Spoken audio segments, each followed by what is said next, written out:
Voyageons, tous ensemble, voyageons, dans un univers à la fois minuscule et étrange. En effet, de nos jours, nous arrivons à créer des technologies si petites qu'on ne peut les voir à l'œil nu.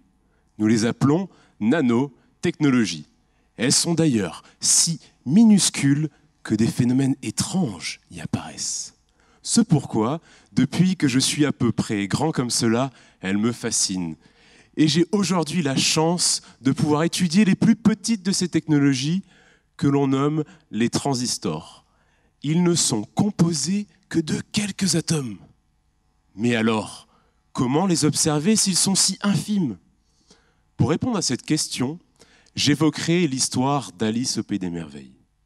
Alice, en buvant une simple potion, pouvait rétrécir et ainsi accéder à un monde à la fois miniature et insolite.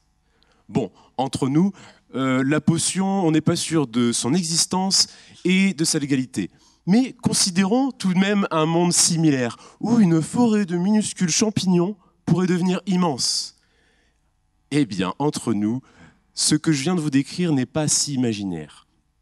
En fait, ces champignons ressemblent fortement à des transistors, ce qui est un peu décevant, je vous l'accorde. Et ce monde est bien réel. En fait, si je vous parle de tout cela,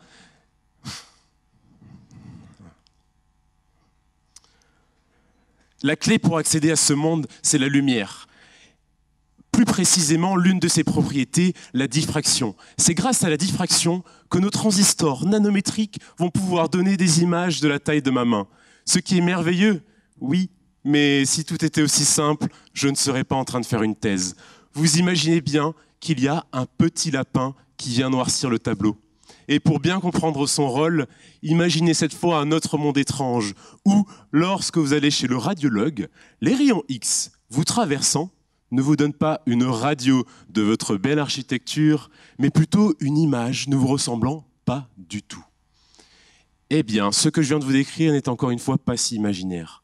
En vrai, grâce à la diffraction des rayons X, j'arrive à observer ces transistors qu'on ne saurait voir.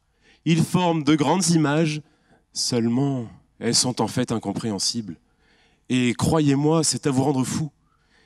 Mais j'arrive aujourd'hui à les comprendre. Et si je m'acharne dans cette complexité, ce n'est pas que pour l'amour de la science, mais c'est aussi pour vous, oui, vous tous, car ces transistors sont partout.